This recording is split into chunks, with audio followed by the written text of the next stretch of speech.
it's time to sit back and relax with your favorite drink. And listen.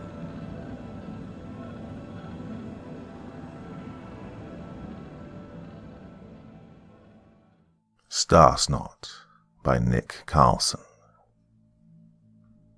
The moon hung heavy overhead through a striated bank of clouds, and even though it was a weeknight, the Levine family was gathered on the front lawn, necks craning up and peering into the sky.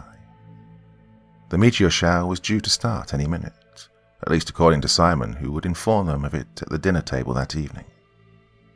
A round of smooth talking and extra chores had convinced Travis and Monica to let them all stay up to catch a glimpse of the show. But as the hour of 11 dragged on, Travis was growing impatient. They all had work or school in the morning, and even Simon, despite his excitement, was beginning to show signs of fatigue. "Was that a yawn, Simon?" Monica asked, seeing a hand approach his mouth. "No," he chirped, snapping his arms to his side. He stiffened for a moment in a feeble attempt to hide a yawn. "Awake." "We're not staying out here much longer, Simon," said Travis. "Besides, it's only going to get cloudier as the night goes on. We might not even see anything tonight." "It'll happen. It has to," Simon asserted. "Too bad you've got bedtime," said Morgan out the side of her mouth. "You've got school too, young lady. Don't think you're getting off," Monica chided. Morgan merely rolled her eyes, evidently annoyed at being addressed as young lady at the age of 18. "5 more minutes, Simon," Travis announced, checking his watch. His eyelids were drooping with tiredness. No celestial event was worth eschewing his sleep schedule before the morning shift at the lumber mill. Simon merely sighed and looked back up. The moon dimmed and brightened again as clouds passed across it. The stars glimmered and were as expansive as ever, but otherwise the sky was motionless. "All right, everyone, let's head in," said Travis, tapping his watch. Simon groaned and slumped, trudging back towards the front door. Monica put a hand on his shoulder. "It's all right, honey. Maybe you'll see some tomorrow night," she assured. Simon only continued to pout. "Wait, look!" Morgan shouted, pointing. The Levine stopped and looked up. At first, there was nothing. Then a single faint, whitish-blue dot streaked across the sky. A moment later another followed, then 2 more. They lingered for a minute longer, watching the ephemeral tail zip in and out of being. "Pretty," Monica commented. "That's awesome," said Simon. "Thanks for letting me stay up, Dad."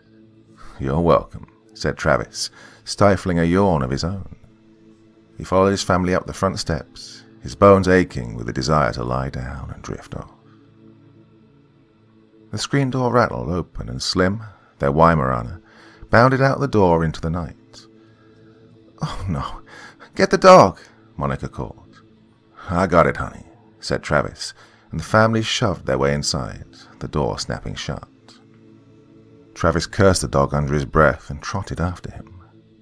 Slim's glossy grey coat gleamed in the moonlight, but he was a mindless animal once he got outside. He'd run and run, only to come home when he felt like it. "Slim, get back here, Slim!" Travis attempted to round him off, but the dog sidestepped with the grace of a deer and galloped across the front lawn, down the slope toward the main road. "No, Slim, you dumb dog." The cool air pumped energy back into Travis's muscles as he ran, and he subconsciously regretted that he might not get any sleep at all tonight. The blue darkness suddenly burned orange, and a caustic sizzling erupted in the sky above. Both Slim and Travis slid to a stop as a veritable fireball of the luminosity of a streetlight plummeted through the atmosphere. Slim's tail tucked between his legs, and he emitted a whining howl, the meteor reflecting in his eyes. It split into 3 parts as it rocketed above the tree line and dissipated entirely. Only a thick plume of star smoke remained, slicing through the clouds like a jet stream. Travis, snapping out of his trance, drew up to Slim and grabbed him by the collar, herding him back to the house. "Come on inside, dumb dog," Travis growled. Slim didn't pull away, but he took tentative steps, lagging behind his master, still frightened. "It's all right, Slim," said Travis, his voice softening. "Come on now." After what felt like way too long, Travis finally opened the door and the dog practically scampered inside, retreating to the living room to hide. Travis glanced up at the smoke trail, which was beginning to break up in the wind. "That really was pretty," he muttered, lumbering upstairs to bed. It was cloudy the next morning, and even with his usual cup of coffee, Travis thought he hadn't blinked all the sleep out of his eyes as he peered out the window. It was dismal and grey outside, courtesy of the overcast weather, and a knot pressed above his eye from the low barometric pressure. He took a sip from his mug, lamenting that mornings like this couldn't be spent back in bed. Wiping mist off the glass, he looked down at the front lawn. Regardless of the weather, a flock of a dozen little brown birds would typically show up in the early mornings, pecking at seeds and bugs tangled in the grass. Travis set his coffee down and rubbed his eyes, focusing harder on the lawn. Well, there were things on his lawn for sure, but there were hundreds of them. Silvery, motionless orbs that resembled mushrooms, except shiny and bright, more liquid than solid. He stared at them, more awakened than coffee could have done. Dew, or something, he assumed. It doesn't look like any dew I've ever seen, though. Travis checked the clock and realized with a start he had to get moving. He made for the linen closet and took his work clothes off their hangers, slipping into them. Ready to go, he stepped outside into the chilly morning, but not without stopping and examining one of the strange blobs up close. They seemed as though someone or something had simply dolloped them onto the grass with an ice cream scooper. He poked one with the tip of his boot, and it stuck to the toe like melted wax. Grimacing, Travis wiped it off on the grass and turned to be on his way, only to step directly on another one, which flattened and spread over his soul. "Oh, for shit's sake," he spat, stepping over them on his way to the road, the way one steps over goose crap at the park. Drawing to the main road, he scraped it off the bottom of his shoe, catching a pungent, bleach-like odor. For once he was eager to get to the mill, assuming that one of his co-workers might know what exactly had decided to infest his lawn overnight. Upon arriving home that afternoon, Travis saw that the globs hadn't yet dissipated from his lawn. Definitely not dew, he concluded. His family was standing around the dinner table as he entered the kitchen. "Travis, what on earth is that stuff on the lawn?" said Monica. "Looks like someone squirted shampoo everywhere," said Simon. "Smells like one of those awful trees that blooms in the spring," said Morgan. "I have no idea," Travis replied, sitting down at the table. He looked up at them, still standing and staring at him. He gestured for them to join him. "I asked around at work, though," he said over the sound of creaking chairs. "Didn't get a solid answer. Some said it was dead frogs. Others said it was slime mold. Johnson said it was aliens. Of course, Johnson thinks everything is aliens." "But I've never even heard of anything like that before," said Monica, passing around a plate of cornbread. "Well, yeah, and it came after the meteor shower," Simon added. "Oh, I did mention that," said Travis, grabbing a piece and dishing himself some beef stew. Another guy at work then chimed in and suggested it was something called star jelly, whatever that is. "Star jelly?" Monica parroted. "Oh, that's a cool name," said Simon. "Though, well, it was less like jelly and more like snot.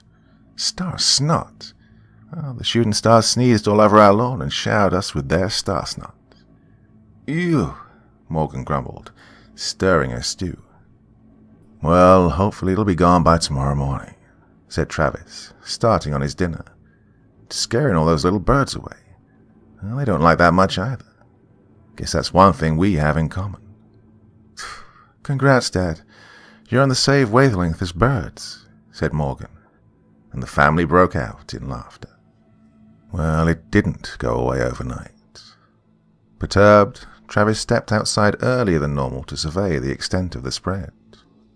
To his surprise, he noticed a substance clinging to tree branches and roots, and he nearly gasped when he saw more glutinous orbs adhered to the side of his house. Whether he'd overlooked them or they'd multiplied overnight, he didn't know. Regardless, the star snot had transcended from a curiosity to a concern, and the thought of it stuck to his brain as he powered through another day of work. He was sloppy and uncoordinated at the mill, wondering if he would find his lawn yellowed and dying from exposure to the substance. Then there was the uncertainty of it all, worrying about if there was even anything to worry about. "I just wish I knew," he rued, clocking out for the day after a reprimand from his supervisor. He came home that afternoon to an even more unpleasant scene. "Look at this," Monica snapped as she walked through the front door, holding out a severe-looking slip of paper. His brow furrowing, he took it and skimmed through it. "Out of school suspension," he read. "Simon, what is this?" Simon was cowering on the couch, his head dipped with remorse. "I just brought a little bit and showed it around." "Apparently," Monica cut in, "Simon thought it was a good idea to scoop some of that stuff in a freaking mason jar and bring it into school today. Oh, he was getting all his classmates to smell it." "Simon, what the hell were you thinking?" Travis shouted. "You don't know what this stuff is. It might be toxic or contain spores or something. What made you think that was a good idea?" Simon opened his mouth to respond, but Monica drowned him out. "One of his classmates thought that he had—" She lowered her voice so only he could hear. "Semen in the jar, and reported it to the principal. Well, of course Simon couldn't prove that it wasn't because he had no idea what that was. And now he's got a suspension." "Oh, smart move, kid," Travis groaned, rolling his eyes. "Well, I know how you're spending your Saturday tomorrow. That's helping us get rid of all that shit off our lawn. Whatever it is, it's caused nothing but trouble and it's gotta go." "Oh, can I at least save some?" Simon pleaded. "Absolutely not." "But that stuff might not show up again until the next meteor shower. What if—" "I don't want to hear any more of this. Now, go upstairs. You're grounded for the rest of the night." "Yeah, but... No more." "Yeah, but... Up to bed." The Levines rose bright and early the next morning to go to work, but as they scanned the lawn, shivering against the cold, they openly speculated how they would even go about cleaning up the star snot. It would not easily detach from the grass, and the gloves were too far spread apart to gather them en masse. After a brief, heated discussion, they settled on using shovels and Slim's pooper scooper to deposit them into trash bags. It was slow, tedious work. The lawn was big, and despite their agreed-upon fix, the star snot refused to cooperate. The only exciting thing that happened was Slim getting out once again and attempting to eat some of the star snot. The sight of Travis carrying him back to the house under one arm gave them some lick of amusement. Only when the sun was beating overhead around noon did Travis finally straighten up and call it a day. Streaks of shiny grey still permeated in the grass, but they seemed to subconsciously agree that the stuff most likely wouldn't come back. At least, that's what they hoped. Monica had gone inside early to prepare brunch, and as Travis, Morgan, and Simon finally shuffled in, the smell of homemade quiche clashed unpalatably with that of soil and sweat. They managed to scarf down a slice each before being sent upstairs to shower. Simon was directed straight to his room afterward. "You think you're being too harsh with him?" Monica asked up in their bedroom as she slipped her husband's sweaty shirt off, handing him a wet rag. "No," Travis grunted, wiping down his shoulders and forehead. "We have no idea what that stuff even is. I'm just glad it's not coming back, as far as I know." "Well, you feel fine, don't you? What if it really is just some kind of weird fungus or whatever your co-worker said it was?" Travis shrugged, brushing moisture out of his eyes. "I guess we'll find out. Besides, it's not so much what Simon brought in, as it is him not thinking about what he was doing. Kid needs to learn." Monica pursed her lips, but didn't say any more. Unclothed, Travis stepped into the shower, shuddering from the cool water running down his back. something more than water crawled off his arm, and he opened his eyes to see a nugget of star snot splat onto the shower floor and slide toward the drain. He got a whiff of that acrid, suggestive smell again. Away with you, he thought, closing his eyes again. For good. Sunday morning, Travis looked out onto his lawn again, pleased to see that no more star snot had bloomed overnight. The sight of untouched green had never before filled him with such relief. And as he watched a handful of little brown birds descended from above to land on the grass, he smiled, sipping his coffee again. "Come on, we don't want to be late," Monica called out, arriving downstairs in her Sunday finest. "All right, Mom. Yeesh," Morgan sleepily called back. "I swear that girl hit 18 and became the living dead," she muttered, joining her husband by the window. "Oh, look, the birds are back." "Song sparrows," said Travis. "You can tell by the barring on their chests." A brief pause followed this proclamation. "How did you know that? Do we have a bird book or something?" Monica asked, bemused. Travis felt at a loss for words. "I don't know, actually." His wife stared at him, a slight smile on her face. "Maybe you knew all along and it just came back to you." Simon came down from the stairs at that moment, also dressed in his Sunday finest, a miracle by his standards. His brown suit jacket was clean and pressed, and his red tie had been knotted perfectly. "Oh, Simon, you look great," said Monica, eyeing him up and down. "Thanks, Mum," he said in a tone that was low, yet awake. "I have to look my best for Mass. I heard at school that missing church is like missing a wedding."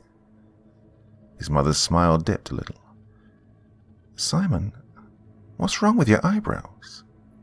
"Nothing," he said a little too quickly, pretending to busy himself with his cuffs. "Oh, let me see," she fussed, bending down and swiveling him towards her. "Simon, were you plucking the hairs out of your eyebrows?"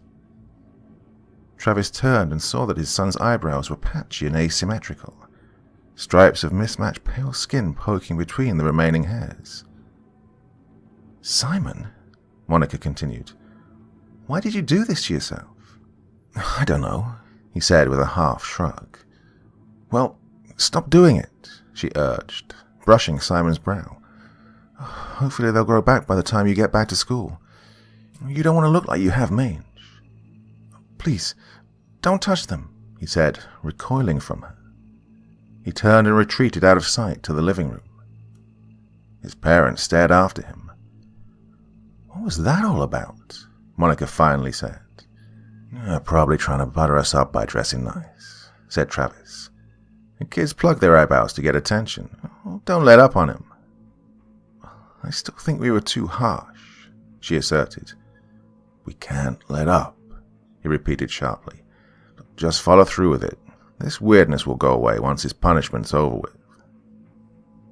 Morgan came downstairs next. Her church get-up the same one from the week before. "Really, Morgan? You don't have any other outfits?" said Monica.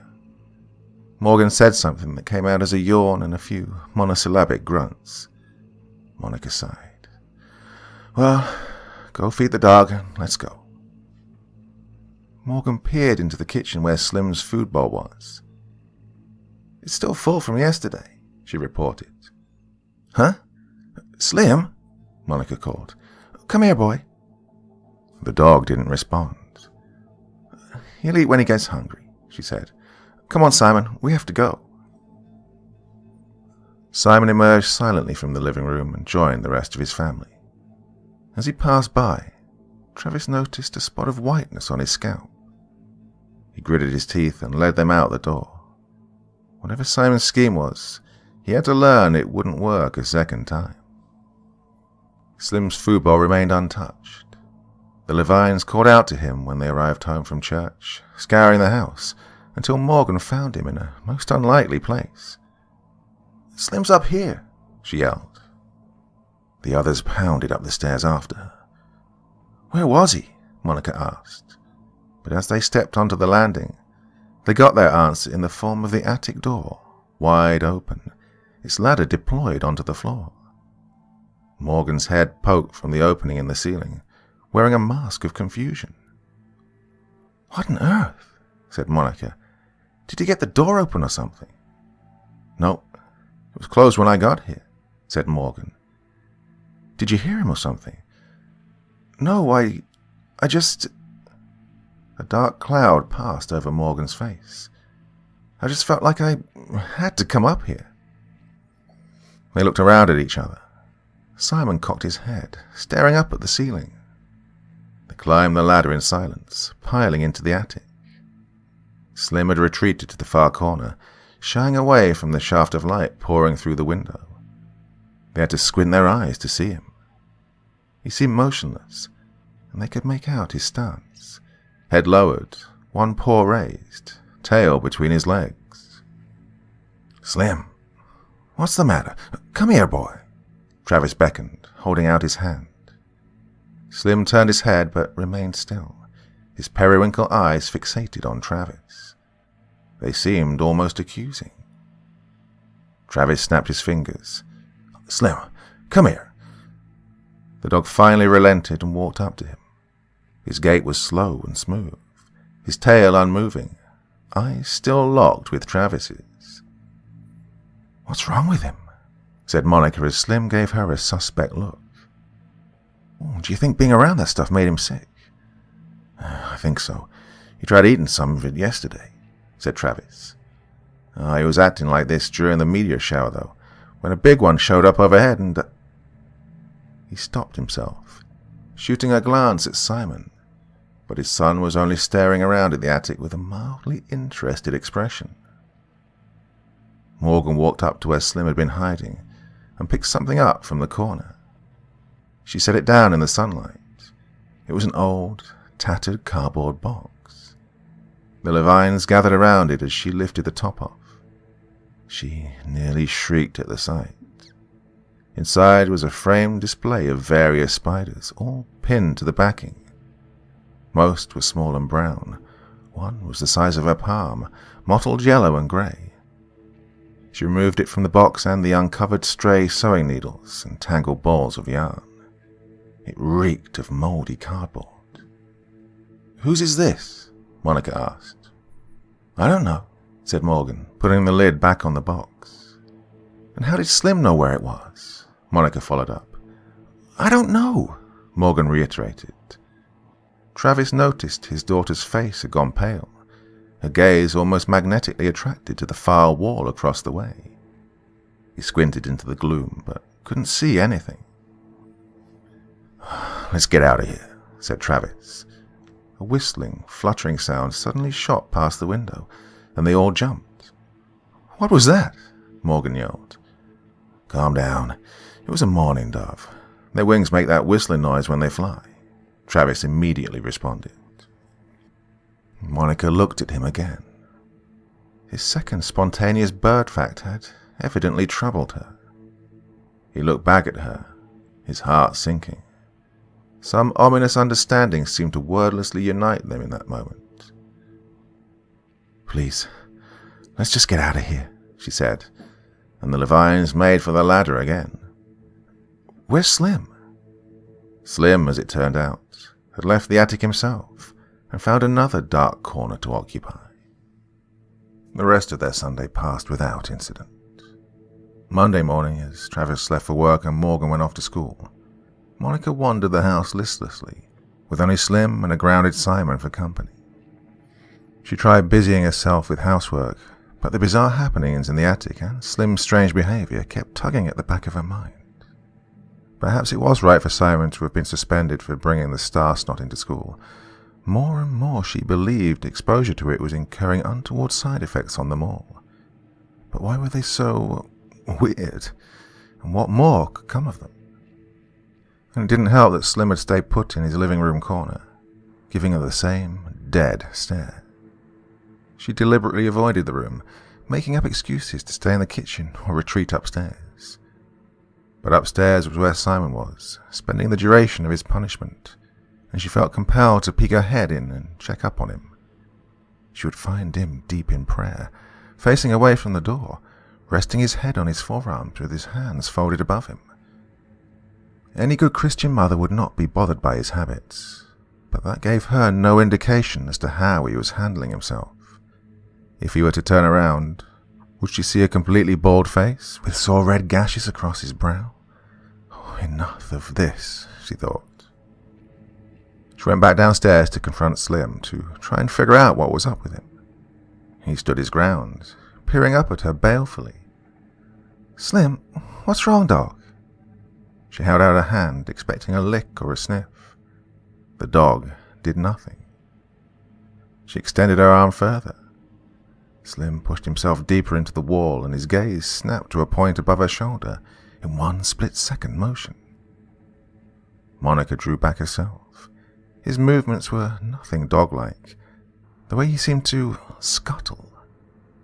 Slim's lips quivered, and ribbons of saliva dripped freely from his muzzle. Monica gave a noise of disgust and retracted from him. His face took on an almost perverted triumph as he dribbled a film of spittle around him and curled tighter in the corner, a low rumble coursing up from his throat. Horrified, alone, she felt no choice but to flee back upstairs to Simon, hoping that there was still some semblance of normalcy about him. "Simon!" she cried, throwing his door open. The boy was standing in the middle of his room, brushing minute hairs off his fingertips. When he looked up, only a few scraggly remnants held on above his eyes. "I'm sorry, Mom," he croaked. "I feel dirty."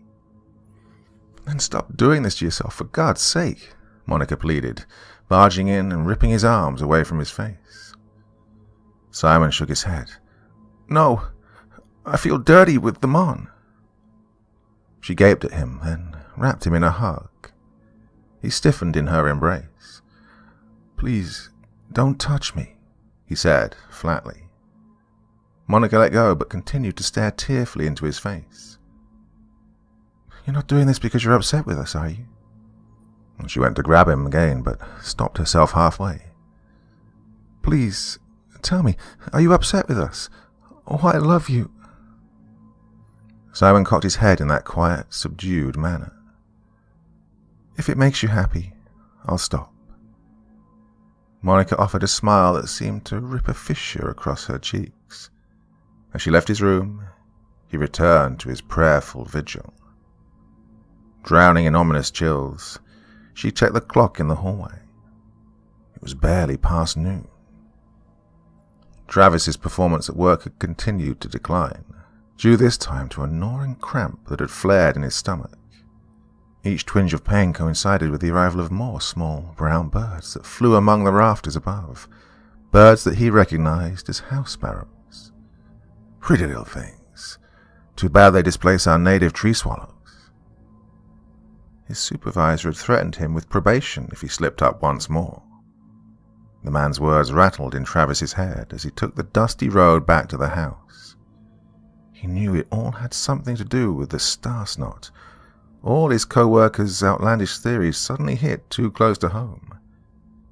He headed up the lawn. The house seemed quiet.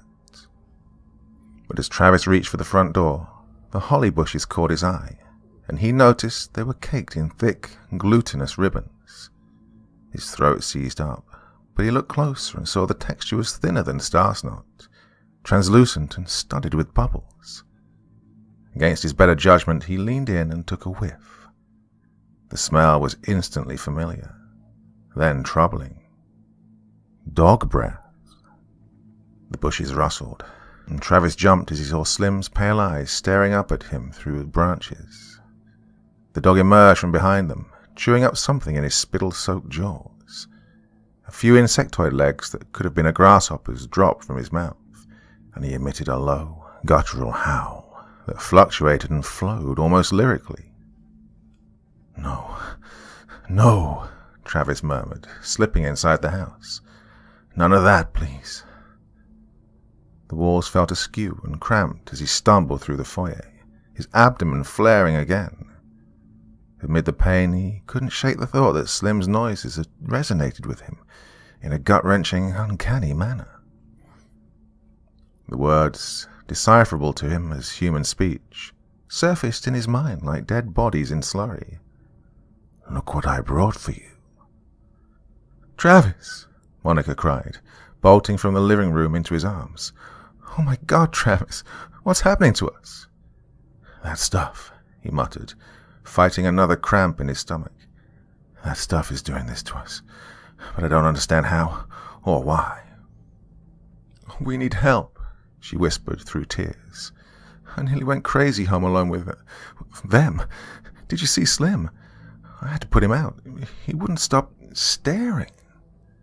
"He's out there," Travis whispered back. "He still hasn't touched his food, I'm guessing." Monica shook her head, smearing tears across his shirt. Travis pursed his lips grimly. "That dog is fucked up. How's Simon? What's he been doing?" She only shook her head further, her anguished voice muffled against his chest. "And Morgan?" he pushed. Monica finally looked up at him. "She's in the attic, reading a book." She spoke as if it were some horrible crime. Travis's brow creased, and Monica shoved him in frustration. "She hates reading. She never picked up a book in her life.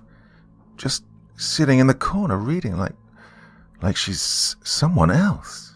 Travis sighed. "Tomorrow I'll call Dr. Klein. If this really is some kind of chemical exposure or madness or something like that, he'll find out." Monica grabbed his wrist and held it up to her, kissing his hand. "I'm so sorry. I wasn't there on Saturday. I wasn't out as long as the rest of you.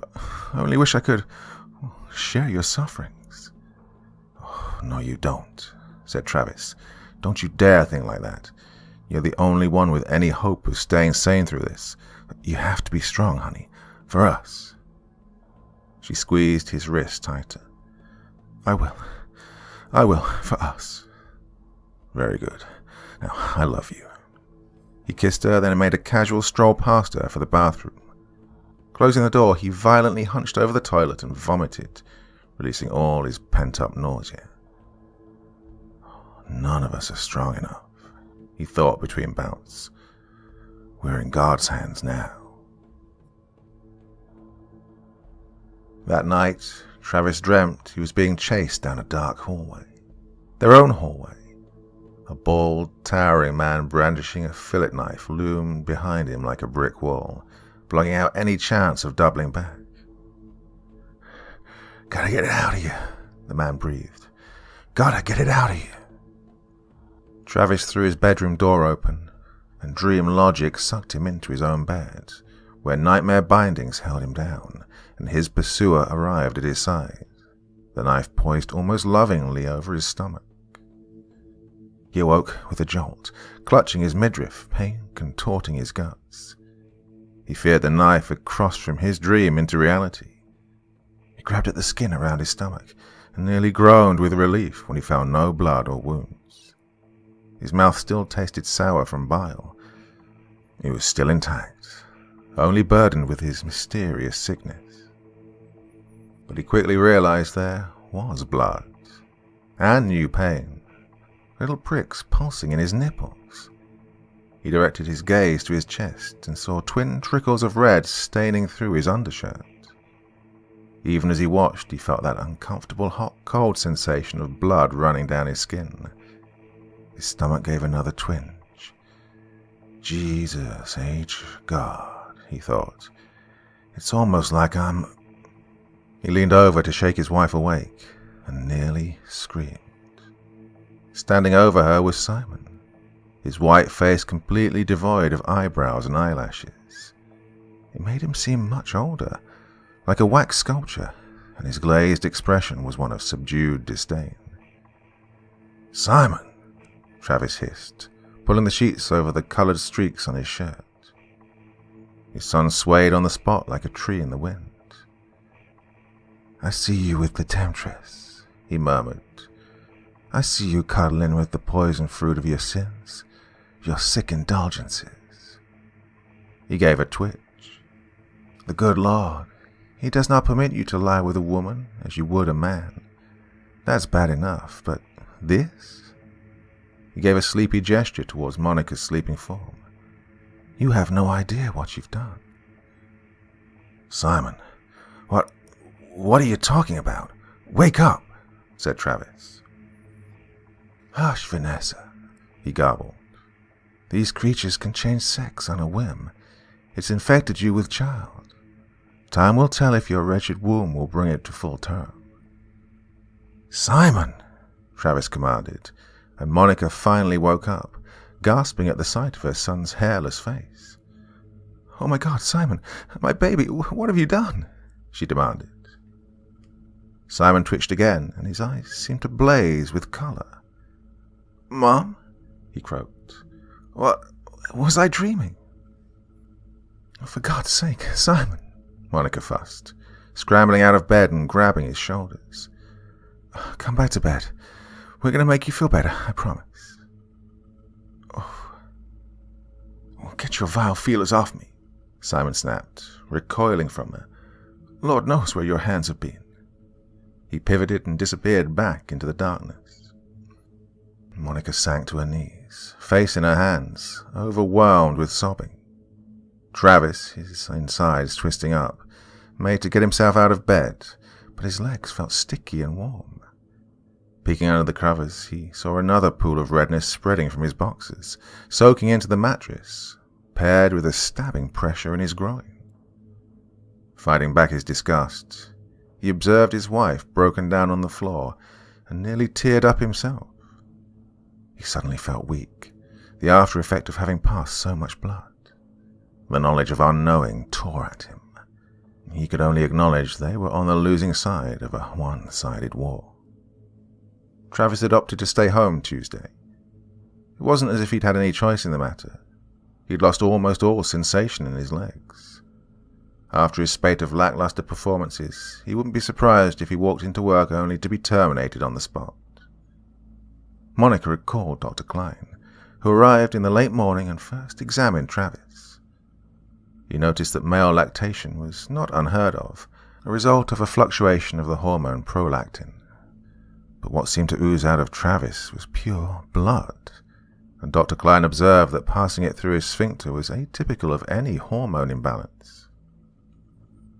If he were a female, it would be symptomatic of a broken pregnancy, he told Travis and Monica.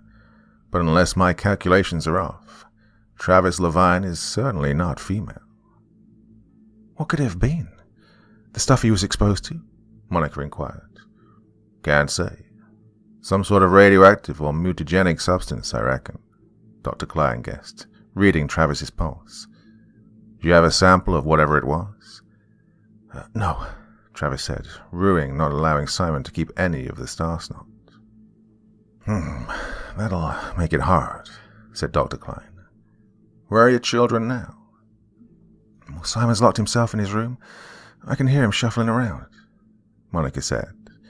And Morgan's in the attic. I let her stay home from school today, until she gets better. An odd look came over Dr. Klein. Let me take a look at her. Up in the attic, Morgan sat cross-legged in the corner, a book balanced on her shins. Her hair was tangled and undone. It was most unlike her not to freshen up in the morning. As Monica and Dr. Klein approached, she gave a quick glance up and her eyes narrowed at the doctor. Who are you? She asked. Dr. Gary Klein, he responded. I'd like to check you over to try and figure out what happened to you all. There's something on your shoulder, Morgan muttered, going back to her book. Dr. Klein brushed himself off. There's nothing there. What are you talking about? Morgan shook her head. No, something bad, on your shoulder, gripping onto you, not letting go. Fuck it. Tell it to go fuck itself. Her voice was bitter and low, gravelly with fatigue. Dr. Klein looked around and made eye contact with Monica, who was hovering slightly behind him. He pursed his lips, as if he had to stop himself from saying something. He then pulled out a light and shone it at the wall above her head. Illuminated in his beam were the lines of a poem, scrawled in jagged black ink. Spiders took my brother's throat, Mother racked with child's bloat. Daddy planning huge surprise. The whore I am in devil's eyes. Did you know this was here? Dr. Klein asked. No, said Monica. Morgan, did you write this? She didn't answer.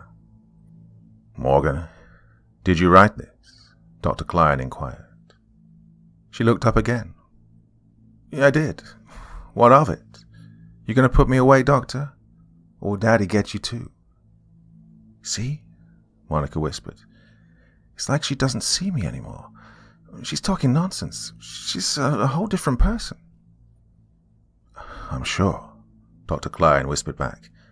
And I don't think she wrote that. I believe we're good to leave her here. I'd like to see Simon now. They descended the ladder and Monica knocked on Simon's door. There was an eerie silence, as if someone constantly shuffling about inside had just stopped. Simon, open the door, Monica demanded, jiggling the doorknob. It's back, they heard him mutter. I warned her it wouldn't go away, didn't I? Keeping clean wasn't enough. Dirty bitch invited germs inside her. Lesbian slut. Her yield must be destroyed. Listen, Monica hissed. He thinks I'm some kind of thing, something evil and low, something that doesn't deserve to exist. And he's not talking about me right now. He's talking about Travis. Dr. Klein nodded. Again, I'm sure. Monica stared at him. Why do you say that? Where are you going with this? I need to talk to Travis now, he said. They re-entered their bedroom, where Travis was still lying down, applying fresh paper towels to his bleeding chest. Mr. Levine, the doctor asked, did Simon ever mention anything specific to you, like a name? Travis grimaced against another upheaval in his stomach. He called me Vanessa. And you, don't know a Vanessa? You don't know where he could have picked up the name Vanessa? No. Dr. Klein sighed. He pushed his briefcase aside with his foot, squeezing the bridge of his nose. What? Monica demanded. What is it? What do you know? All who breathed in that stuff were experiencing these things. No chance you all picked up any outside information? He looked up, his face grave. And none of you are aware of the history of this house? Monica and Travis shook their heads. Dr. Klein sighed again. Barring any more evidence that emerges, I'm afraid I can't help you further as a doctor. Monica's lips parted slightly. What do you mean, as a doctor? The doctor regarded them grimly. He took his glasses off and pulled up a chair in the corner of the room, sitting down upon it. Monica lowered herself onto the foot of the bed. You all moved here 5 years ago. Makes sense you wouldn't know, he explained. The family that owned this house before you were the Glicks. Husband, wife, 2 kids named Severin and Isabel. I knew Isabel the best. I treated her for depression and the occasional self-inflicted wounds. She was normally reserved, quiet and shy, except when it came to her family. She would tell me everything. Her family, they terrified her. Severin was a nightmare. That boy was only 6, yet he already had serious issues. He started collecting spiders. They fascinated him. Well, I can imagine why. Their patience, their designs, their killer edge. I got to the point where he started acting like them. Took up weaving, ate bugs, as a coping mechanism. How do you know all this? Monica asked, her hand over her mouth. I'm getting there, said the doctor. It was a coping mechanism, demented as it was, against his father, Randall Glick. He was the true horror, a religious fanatic who openly likened sin to dirt and impurities, so much so that he shaved his head and the rest of his face. Everyone called him the Skeleton Man, germophobic obsessive-compulsive disorder by my reckoning. Had a bad enough reputation with the other folks in town, so you can only imagine what it was like living with him. The abuse was bad enough. Isabel practically lived in the attic, busying herself reading and writing, just to get away from it all, from him. Severin would do his thing at home, his spider act. Even at that young age, he couldn't function in a school environment. They were overseen by their strained mother, Vanessa.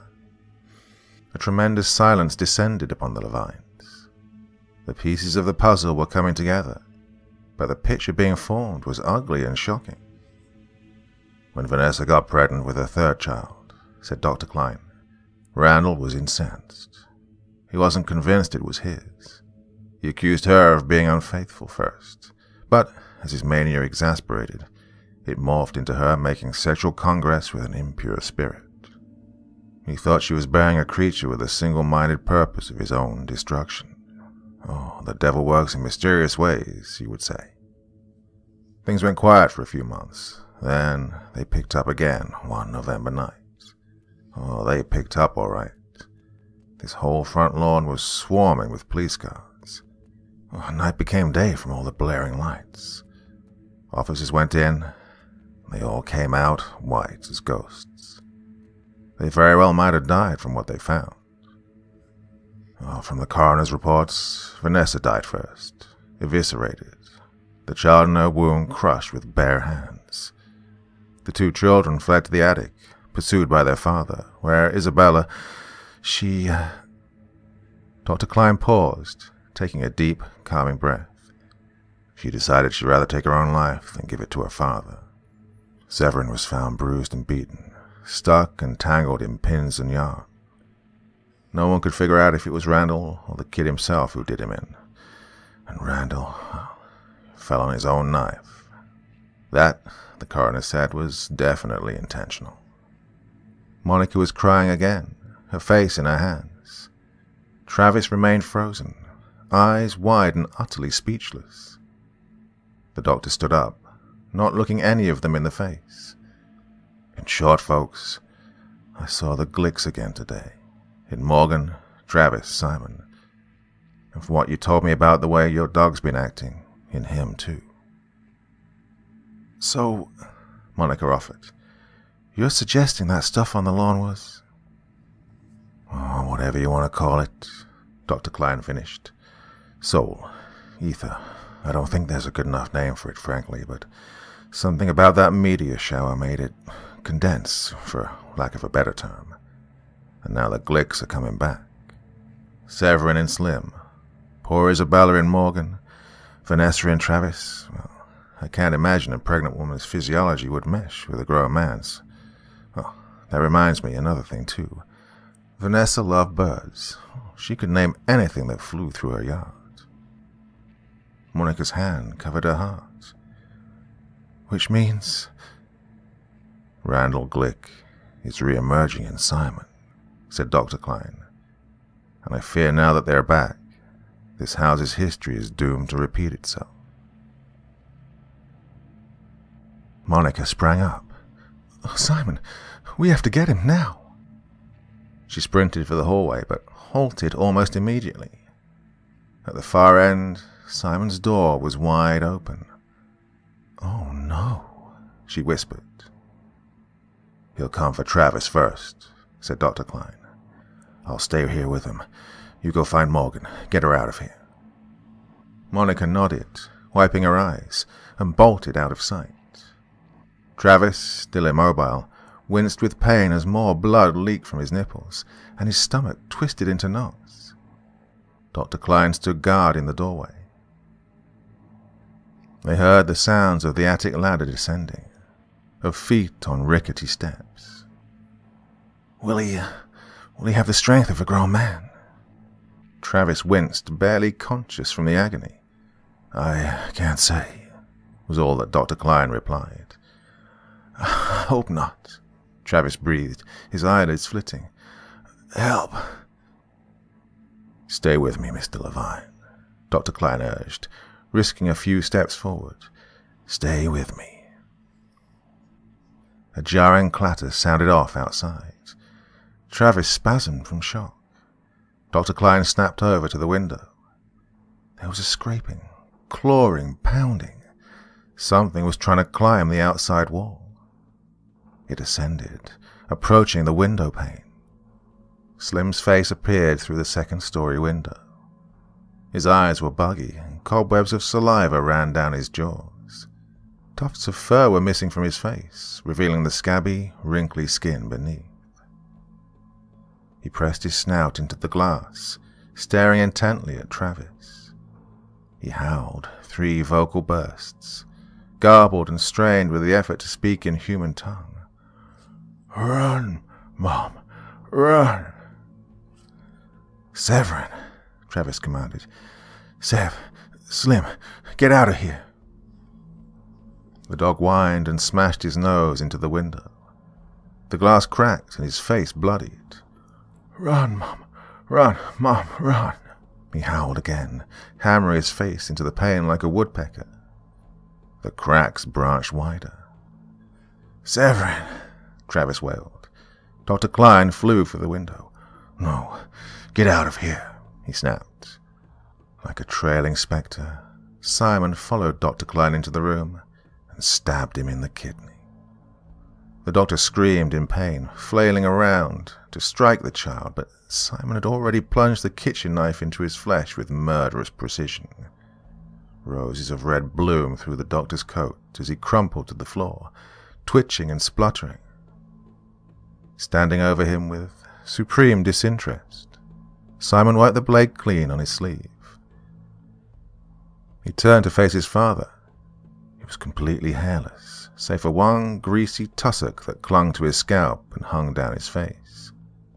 He flipped it out of his eyes and took slow, savoring steps toward him. Slim had disappeared. "Vanessa," said Simon in an oily tone. "Gotta get it out of you." Fate held Travis down. He knew what was coming. Vanessa hadn't been lucky, and neither would he. Up in the attic, Monica had found Morgan in her usual spot. Her daughter's hands were pressed to her ears. "It's happening," she was muttering. "Daddy's on a warpath. It's happening." "Morgan?" Monica pleaded, kneeling in front of her. She blotted out the unseen carnage on the floor below. "We have to get out of here. Please." "I don't know who you are," Morgan growled. "You don't exist. Fuck you." "Morgan, please.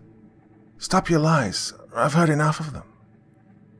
Monica closed her eyes and took a deep breath. "Isabella?" she said. A flicker of movement registered in Morgan's face. Monica pushed her further. "Isabella, I know what happens to you. I can stop it, but you have to come with me. I don't want it to happen to you.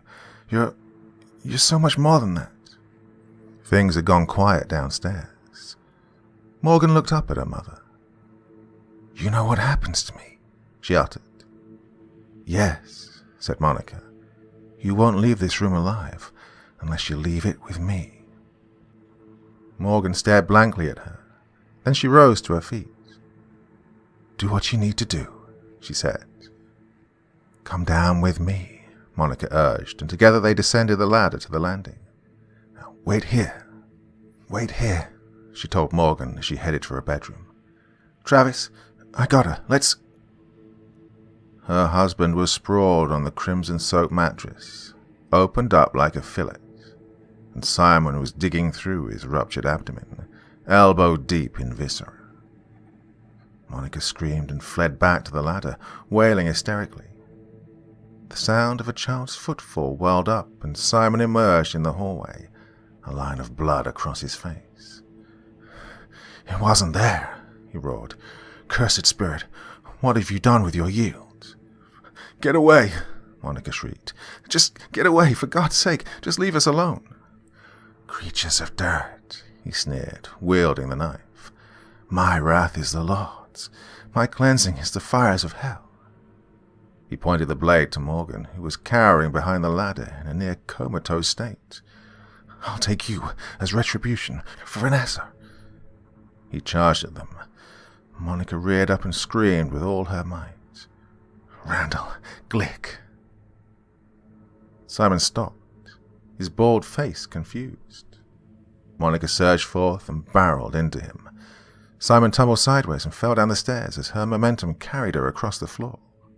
He slid and bounced, swinging his limbs, the knife still clutched in his hand. He landed on his stomach. There was the grisly crunch of a blade slipping between his ribs. He fell still instantly. The silence that followed nearly brought down the house. Monica flattened herself, sobbing onto the floorboards, her voice muffled. Morgan knelt beside her, laying a consoling hand on her shoulder. "I owe my life to you," she whispered. "Thank you.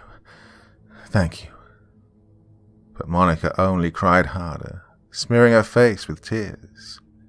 No amount of star snot could have changed her more than the untenable misery that had poisoned her very soul. Monica and Isabella observed the black-clad figures milling around the room.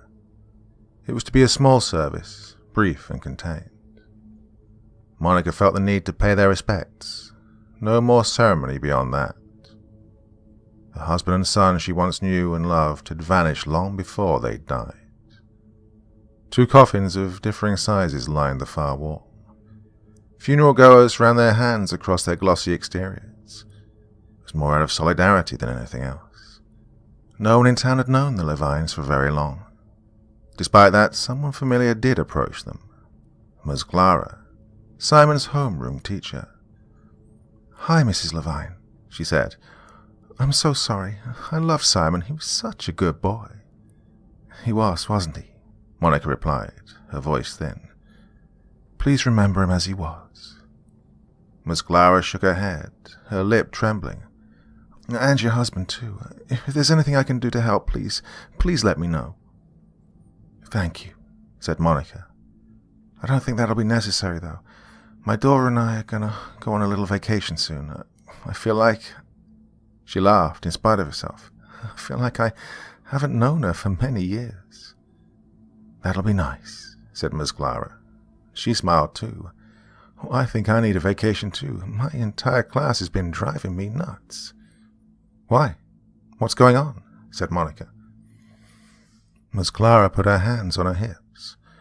"All this week they've been pulling their hairs out of their eyebrows. I don't know if it's some practical joke or the stress from finals, but it's aggravating me no end." Her eyes suddenly narrowed. "You don't think it had anything to do with that jar Simon was passing around, do you?" Monica blinked. "I can't say." "Troubling," said Miss Clara, shaking her head. "Oh, my respects to you all. God bless." She walked away to talk to another funeral goer. Monica looked down at Isabella, her mouth needle-thin. "Isabella," she declared, "more and more I think getting far, far away from here is a wonderful idea."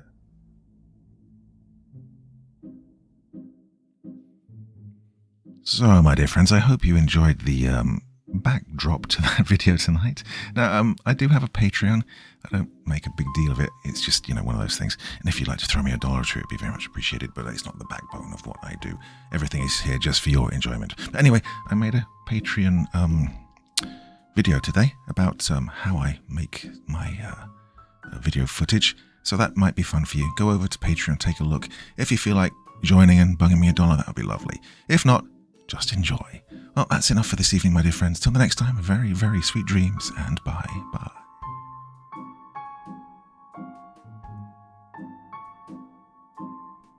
Thank you so much for taking the time to listen to this story today. Really means a lot to me, and to the author of the story, of course.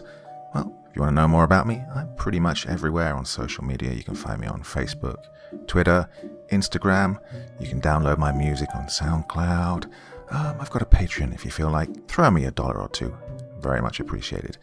And of course, on Reddit, I have a place where you can leave stories if you want me to read one that you've written. Well, hoping to see you all again very soon.